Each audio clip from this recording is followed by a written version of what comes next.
புரட்சியாளர் எம்ஜிஆர் அவர்கள் தமிழ்நாட்டின் முதலமைச்சராக இருந்தபோது தியாகராய நகர் ஆற்காடு தெருவில் உள்ள தனது அலுவலகத்திலிருந்து இரவு 2 மணிக்கு தனது காரில் புறப்பட்டு தனது வீட்டிற்கு சென்று கொண்டிருந்தார்.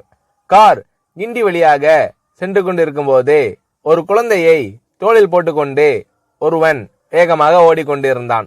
எம்ஜிஆர் அவர்கள் அதை பார்த்து விட்டார். அவன் குழந்தையை கடத்தி கொண்டுதான் ஓடுகிறான் என்று நினைத்து காரை நிறுத்த சொன்னார் எம்ஜிஆர் அவர்கள். அவனுக்கு முன்பாக காரை நிறுத்தி இறங்கி ஓடுபவனை தடுத்து நிறுத்தினார் எம்ஜிஆர் அவர்கள். காவலர்கள் இதை எதிர்பார்க்கவில்லை. யார் நீ? இந்த குழந்தை யாருடையது? எதுக்காக இந்த நேரத்தில் தூக்கிட்டு போற என்று கேட்டார் எம்ஜிஆர் அவர்கள். ஐயா, இது என் குழந்தை தாங்க. காய்ச்சல் நெருப்பாக கொதிக்குதுங்க. விடியற வரைக்கும் தாங்குமான்னு தெரியல. அதான் டாக்டர் கிட்ட காட்டலாம்னு போய்கிட்டு இருக்கேன் என்றான் அவன். எம்ஜிஆர் அவர்கள் குழந்தையை தொட்டு பார்த்தார்.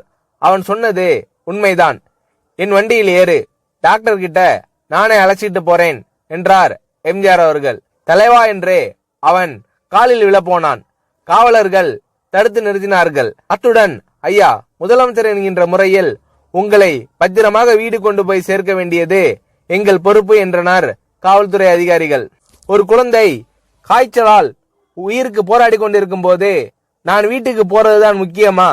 நீங்க யாரும் என் கூட வர வேண்டாம், நான் பாத்துக்கிறேன் என்று சொல்லிவிட்டு அந்த குழந்தையையும் அந்த குழந்தையின் தந்தையையும் தனது காரில் ஏற்றிக்கொண்டு புறப்பட்டு விட்டார் எம்ஜிஆர் அவர்கள். எந்த டாக்டர் என்று கேட்டு அங்கே போனார்.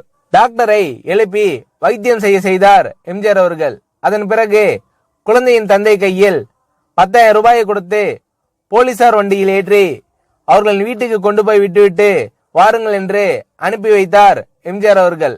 மகராசன் வாழ்க என்று நன்றியோடு விடை பெற்றார் அந்த குழந்தையின் தந்தை. சாதாரண மக்கள் மீது எம்ஜிஆர் அவர்கள் பாசம் வைப்பதோடு எப்பொழுதும் அவர்கள் பற்றியே சிந்தித்துக் கொண்டும் இருப்பார் என்பதை எம்ஜிஆர் அவர்களுக்கு நெருக்கமானவர்கள் நிறைய பேர் சொல்லி இருக்கிறார்கள்.